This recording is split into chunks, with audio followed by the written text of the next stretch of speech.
बंधुओं, भारत ही नहीं अपितु संपूर्ण विश्व में प्रसाद की बड़ी महिमा है। परंपरागत प्राप्त हमारे ऋषि मुनि, वेद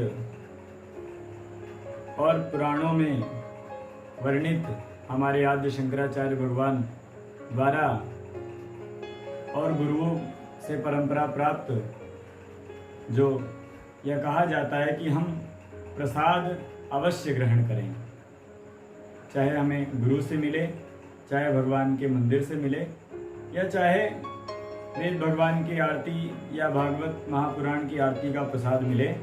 किसी भी पूजन का प्रसाद हमें मिले तो हमें उसे ग्रहण करना चाहिए, और वह भगवान का अनुग्रह ही होता है जिसे हम पाकर अपने जीवन को धन्य करते हैं और हमारा कल्याण होता है।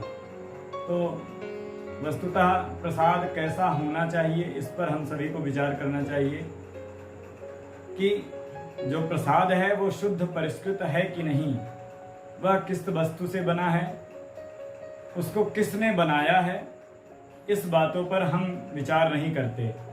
हम अयोध्या, मथुरा, माया, काशी, हरिद्वार, कई अन्य तीर्थों पर जाते हैं, किंतु हम तीर्थों में प्रसाद खरीद लेते हैं और वहीं से वहीं का प्रसाद खरीदा हुआ हम भगवान के मंदिर में चढ़ा देते हैं।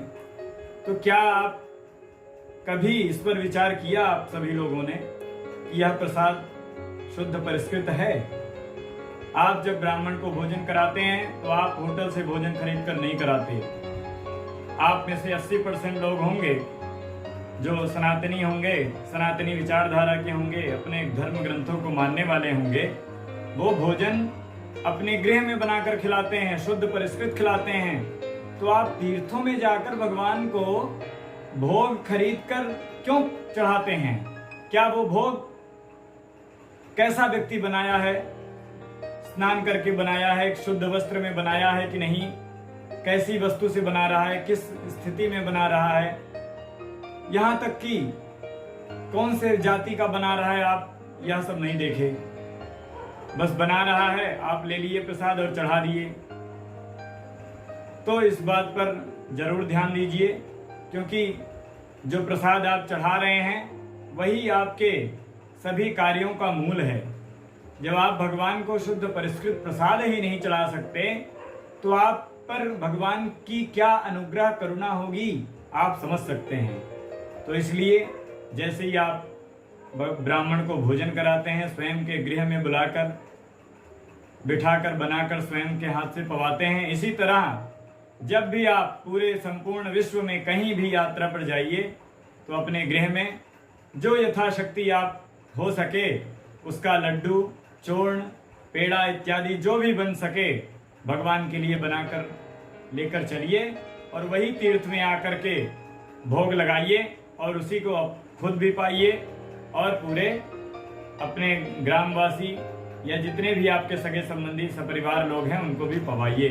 ये आग्रह है हमारा, क्योंकि हम देख रहे हैं काशी में ही नहीं, आप सभी देख रहे होंगे हर एक तीर्थ क्षेत्र में कि आप जाते हैं, आपको प्रसाद के नाम पर लूट लिया जाता है।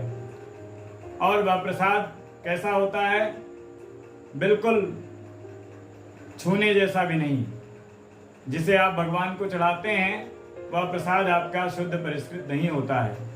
कहीं कहीं पाया जाता होगा, लेकिन वस्तुतः वो प्रसाद शुद्ध नहीं है, क्योंकि आप नहीं जानते उसे किसने बनाया है, किस स्थिति में बनाया है।